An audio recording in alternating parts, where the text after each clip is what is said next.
Boa noite, ouvinte do Gato da Madrugada. Espero que você esteja bem. E caso não esteja, que esse vídeo possa te ajudar de alguma forma. Hoje eu trago para vocês a continuação da sexta parte do livro de Bram Stoker, Drácula. 15 de maio. Mais uma vez vi o conde sair em seu estilo de lagarto. Foi para baixo e para o lado. Desceu cerca de 30 metros, bem para a esquerda. Desapareceu em alguma cavidade ou janela. Quando a cabeça sumiu, eu me inclinei para tentar ver mais, porém em vão. A distância era grande demais para permitir um bom ângulo de visão. Eu sabia que agora ele estava fora do castelo, e pensei em usar a oportunidade para explorar mais o que eu havia arriscado até então. Voltei ao quarto e peguei um candeeiro, e tentei todas as portas, todas trancadas, conforme eu esperava, e as fechaduras eram comparativamente novas. Mas desci a escada de pedra até o saguão por onde eu tinha entrado originalmente. Descobri que conseguia puxar as trancas com facilidade e soltar grandes correntes. No entanto, a porta estava trancada, e nem sinal da chave. Ela deve ter ficado no quarto do conde. Devo prestar atenção para o caso de a porta dele estar destrancada, a fim de tentar pegá-la e fugir. Prossegui em um exame completo das várias escadarias e passagens, testando todas as portas que havia nelas. Um ou dois quartos próximos ao saguão estavam abertos, mas não havia nada para ver lá dentro, a não ser mobília velha, empoeirada pelo tempo e carcomida por traças. Por fim, entretanto, descobri uma porta do alto de uma escada que, embora parecesse trancada, cedeu a um pouco de pressão que fiz. Tentei com mais força e descobri que não estava de fato trancada, e que a resistência vinha do fato que as dobradiças tinham se afrouxado, e a pesada porta se apoiava apenas no chão. Lá estava uma oportunidade que eu poderia não ter de novo. Então me apliquei e, com muito esforço, a forcei para trás, para poder entrar. Eu estava agora numa ala do castelo bem mais à direita do que os quartos que eu conhecia, e um andar abaixo. Pelas janelas, vi que os quartos ficavam para a parte sul do castelo, tendo as janelas do quarto da ponta vista para oeste e sul. No segundo lado, assim como no primeiro, havia um grande precipício. O castelo fora construído no canto de uma imensa rocha, de modo que em três faces era inexpugável. As janelas amplas foram posicionadas onde arremessos de estilingue, de arcos e de colobrinas não chegariam. Consequentemente, a luz e o aconchego, impossíveis em uma posição que precisava ser vigiada, foram garantidos. A oeste havia um grande vale e depois, erguendo-se ao longe, grandes fortalezas nas montanhas irregulares, pontilhando os cumes, a rocha íngreme cravejada de sorveiras e espinheiros, cujas raízes se agarravam às rachaduras, fissuras e fendas da pedra. Esta era evidentemente a parte do castelo ocupada pelas damas dos dias antigos, pois os móveis eram mais confortáveis do que qualquer outro que eu tivesse visto. Não havia cortinas nas janelas, e o luar amarelado, que inundava o ambiente, entre e através dos vidros cristalinos, permitia que eu distinguisse até mesmo as cores, ao mesmo tempo em que atenuava a abundância da poeira que pairava sobre tudo e disfarçava, em alguma medida, a destruição causada pelo tempo e pelas traças. O candeeiro era de pouco efeito ao luar brilhante, mas eu estava contente por tê-lo comigo, pois a solidão terrível do lugar me dava calafrios no coração e fazia meus nervos falharem. Ainda assim, era melhor do que estar sozinho nos cômodos, que eu tinha chegado a odiar pela presença do conde. E após tentar por um momento controlar meus nervos, senti uma grande calma se apossar de mim. Sentado a uma mesinha de carvalho, onde em tempos antigos possivelmente uma dama se sentou para redigir, cheia de pensamentos e rubores, uma mal traçada carta de amor, cá estou eu, escrevendo em taquigrafia no meu diário tudo o que ocorreu desde que eu fechei pela última vez. É o século XIX em dia com uma vingança. Apesar disso, e a menos que os meus sentidos me enganem, os séculos passados tinham, e têm ainda, poderes próprios, que a mera modernidade não pode eliminar. Mais tarde, manhã de 16 de maio. Deus, preserve a minha sanidade, pois a isso estou reduzido. Segurança e garantia de segurança são coisas do passado. Enquanto eu estiver aqui, há uma só coisa pela qual torcer: não enlouquecer. Se é que eu já não estou louco, Se eu estou ou são, então é certamente enlouquecedor pensar que todas as coisas horríveis que rondam este lugar odioso, o Conde, é o menos assustador para mim, que apenas com ele posso contar com a minha segurança, ainda que isso dure apenas enquanto servir aos seus propósitos. Meu Deus, Deus misericordioso, permita que eu fique calmo, pois fora da tranquilidade só há insanidade. Começo a vislumbrar explicações para as coisas que antes me intrigavam. Até agora eu nunca havia entendido o que Shakespeare quis dizer quando fez Hamlet exclamar: meus papéis, para que eu possa anotar. Mas agora, sentindo como se o meu cérebro estivesse desfazendo, como se eu estivesse sido atingido pelo choque que vai por fim a este desespero, volto-me ao meu diário, em busca de conforto. O hábito de fazer anotações precisas vai me acalmar. O misterioso alerta do conde me assustou na hora, e me assusta ainda mais agora quando penso nele, pois ele tem um domínio terrível sobre mim no futuro. Devo temer e duvidar do que ele pode dizer. Quando eu havia acabado de escrever e felizmente guardado o pequeno caderno e a caneta no bolso, senti sono. O alerta do conde me voltou à mente, mas tive prazer em desobedecê-lo. A sonolência me dominou, e com ela veio a obstinação que o sono traz com uma escolta de batedores. O luar suave me embalava, e a vasta extensão lá fora me dava revigorante sensação de liberdade. Decidi não voltar para os quartos sombrios essa noite, e sim dormir aqui, onde antigamente damas se sentaram e cantaram, e viveram vidas doces, enquanto seus peitos gentis lamentavam pelos homens distantes, envolvidos em guerras impiedosas.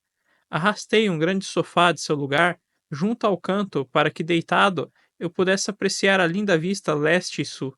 Então, sem pensar na poeira nem me importar com ela, acomodei-me para dormir. Suponho que tenha adormecido. Espero que sim, mas duvido, pois tudo que se seguiu foi alarmantemente real.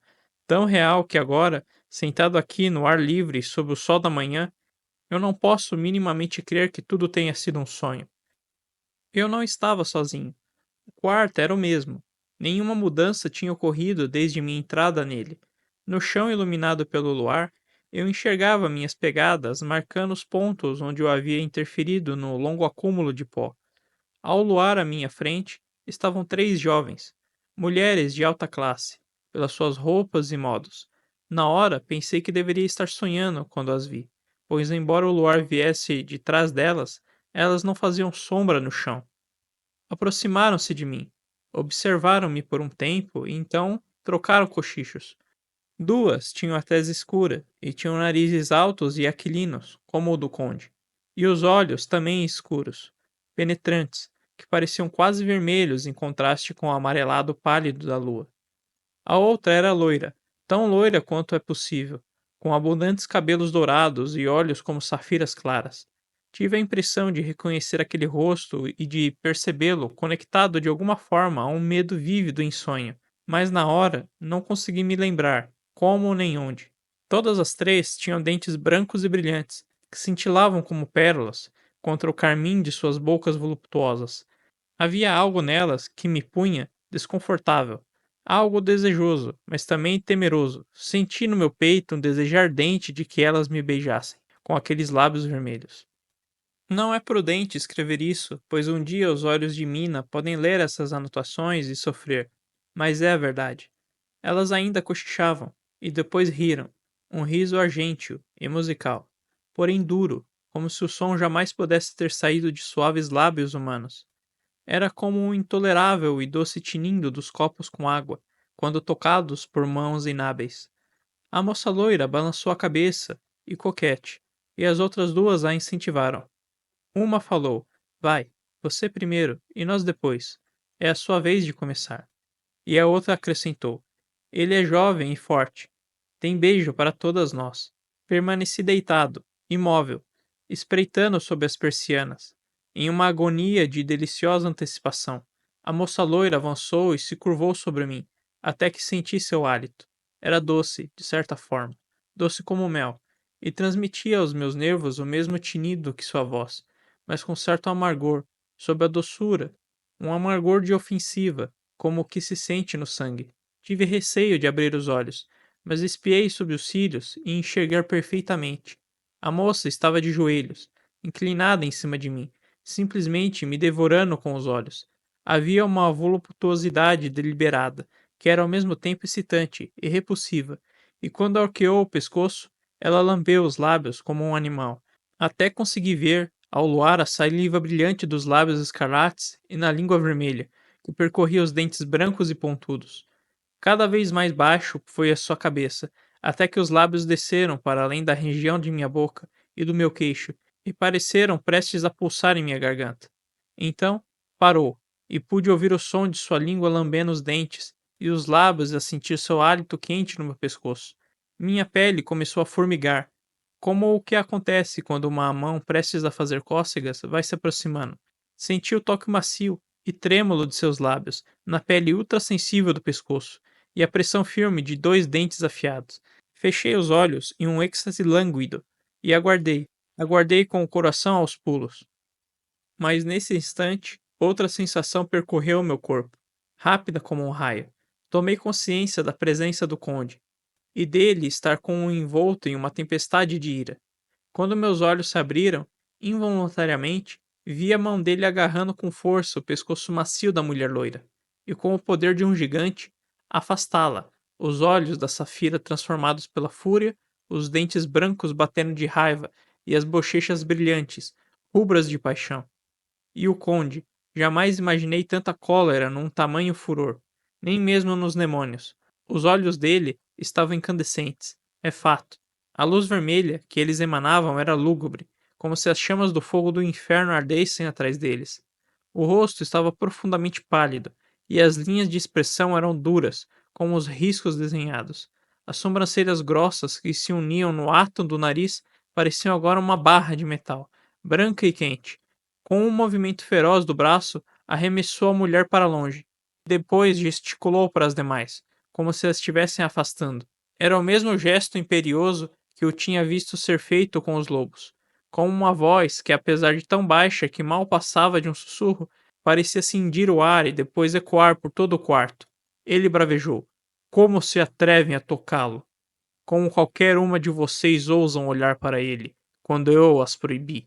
Para trás, eu ordeno. Este homem me pertence. Não se metam com ele, ou terão de se haver comigo. A moça loira, rindo com afeição e indecência, virou-se para responder. Você nunca a amou, você nunca a ama. Ouvindo isso, as demais se juntaram a ela, e um riso tão sem alegria, sem alma e duro ecoou pelo quarto, que eu quase desmaiei ao ouvir. Pareciam gargalhadas demoníacas. O conde então se virou, depois de observar atentamente meu rosto, e falou em um murmúrio delicado: Sim, também eu posso amar. Vocês mesmas sabem disso pelo passado, não é? Bem, agora eu lhes prometo que quando tiverem encerrado com ele, vocês poderão beijá-lo, à vontade. Agora vão. Preciso acordá-lo, pois há trabalho a ser feito. E nós essa noite não teremos nada? A que fez a pergunta riu baixo, apontando para um saco que ele havia tirado ao chão, e que se movia como se contivesse algo vivo. À guisa de resposta, ele acenou com a cabeça. Uma das mulheres então saltou para a frente e o abriu.